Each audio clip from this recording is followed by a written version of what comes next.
Tuhan bersamamu dan bersama rohmu. Inilah Injil suci menurut Yohanes. Dimuliakanlah Tuhan. Dalam amanat perpisahannya, Yesus berkata kepada murid-muridnya, "Janganlah gelisah hatimu. Percayalah kepada Allah, percayalah juga kepadaku. Di rumah Bapakku banyak tempat tinggal. Jika tidak demikian, tentu aku sudah mengatakannya kepadamu. Sebab aku pergi ke sana untuk menyediakan tempat bagimu.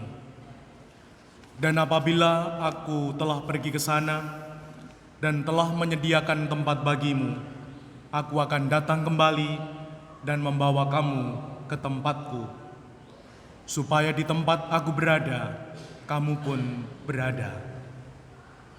Dan kemana aku pergi, kamu tahu jalan ke sana." Kata Thomas kepadanya, "Tuhan, kami tidak tahu kemana Engkau pergi. Jadi bagaimana kami tahu jalan ke sana?" Kata Yesus kepadanya, "Akulah jalan, kebenaran, dan hidup. Tidak ada seorang pun dapat datang kepada Bapa kalau tidak melalui aku. Sekiranya kamu mengenal aku, pasti juga kamu mengenal Bapakku. Sekarang ini kamu mengenal Dia dan kamu telah melihat Dia." Kata Filipus kepadanya, "Tuhan, tunjukkanlah Bapa kami, dan itu sudah cukup bagi kami." Kata Yesus kepadanya, "Telah sekian lama aku bersama-sama kamu, Filipus, namun engkau tidak mengenal aku. Barang siapa telah melihat aku, ia telah melihat Bapa. Bagaimana engkau berkata, 'Tunjukkanlah Bapa kepada kami'? Tidak percayakah engkau bahwa aku di dalam Bapa dan Bapa di dalam aku?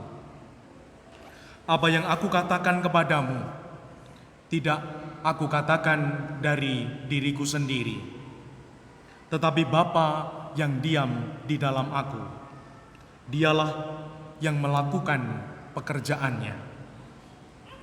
Percayalah kepadaku bahwa aku di dalam Bapa dan Bapa di dalam aku, atau setidak-tidaknya percayalah kepada pekerjaan-pekerjaan itu sendiri. Aku berkata kepadamu, sesungguhnya barang siapa percaya kepadaku, ia akan melakukan juga pekerjaan-pekerjaan yang aku lakukan. Bahkan pekerjaan-pekerjaan yang lebih besar daripada itu. Sebab aku pergi kepada Bapa." Demikianlah sabda Tuhan. Terpujilah Kristus.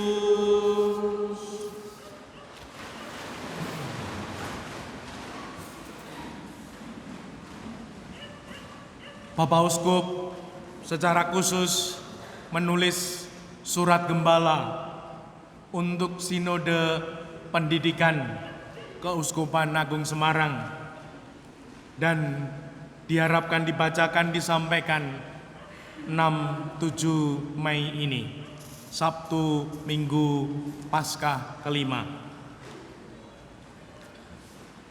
Ibu bapak, saudara-saudara yang terkasih, tema Sinode Pendidikan diambil merawat serta mengembangkan pendidikan dan sekolah Katolik.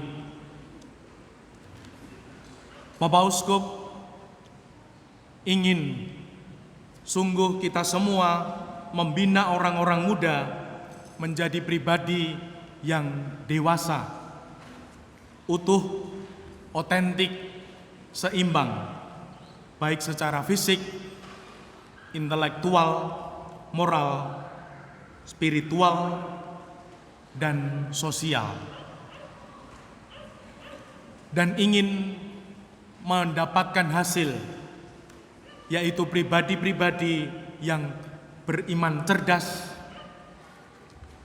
tangguh, misioner, dan dialogis. Sering waktu itu disingkat CTMD, cerdas, tangguh, misioner, dialogis. Impian ini menjadi suatu hal yang sungguh utama dijalankan dalam pendidikan formal, yaitu di dalam persekolahan, di dalam kuliah pendidikan formal, di mana di situ menjadi sarana yang efektif dan tepat. Maka terima kasih kepada Bapak Ibu guru, pasti di sini juga banyak. Terima kasih kepada para katekis, prodiakon, pemandu lingkungan, orang tua yang mendidik anak supaya cerdas imannya, supaya tangguh, punya semangat, misi, mewartakan, dan bisa berdialog, tidak egois. Kalau dulu waktu kecil menjelang tidur, ibu itu menceritakan kisah Santo Santa, kisah nabi-nabi, kitab suci. Adakah orang tua yang menceritakan kisah Santo Santa anaknya? Kisah nabi-nabi, kitab suci? Ada? Loh, kok nggak ada yang 7 jari? Semoga paling tidak kisah Santo Santa anak-anak kita masing-masing diceritakan menjelang tidur.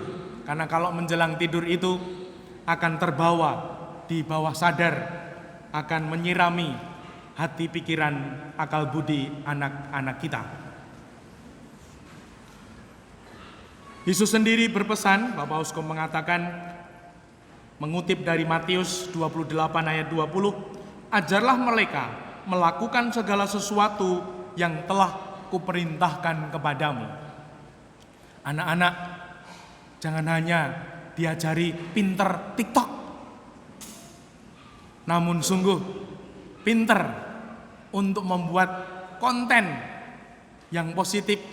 Maka di bulan Mei Juni ini, kunjungan misa, kunjungan sarasian dilombakan video kumis kura, supaya anak-anak menyarikan bacaan misa hari itu, dijadikan tema, dijadikan judul video, agar orang muda, lingkungan masing-masing membaca kitab suci, menyerapi dan merumuskan tema, menjadikan judul, dan semoga sungguh terwujud.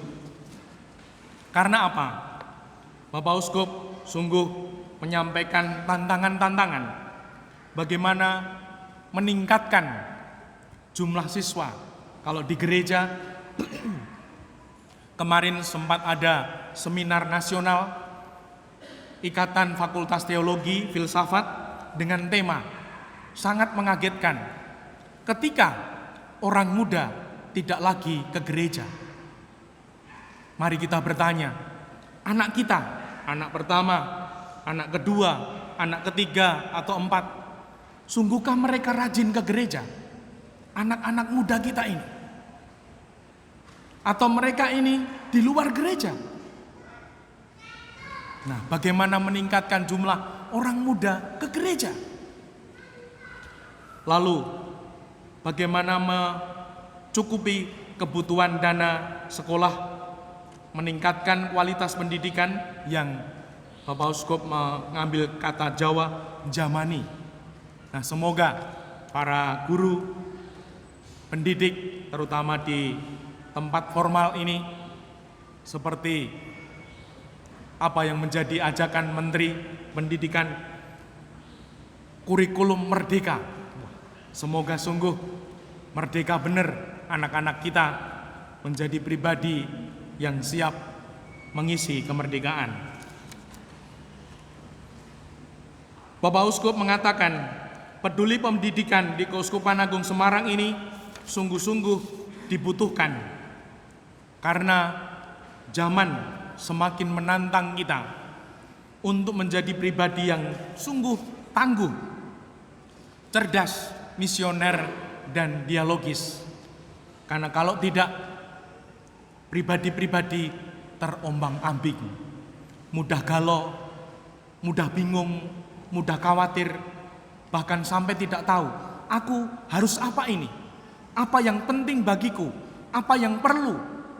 Apa yang harus kulakukan? Sampai kemudian anak-anak muda kita bingung. Lalu kemudian pelariannya TikTok, buat ini, lihat itu, tanpa hasil. Hanya menghabiskan kuota. Sungguh ancaman luar biasa. Dan terima kasih kepada Gerakan Pendidikan Rp2.000 kotak sumbangan pendidikan. Bapak Uskup mengatakan demikian.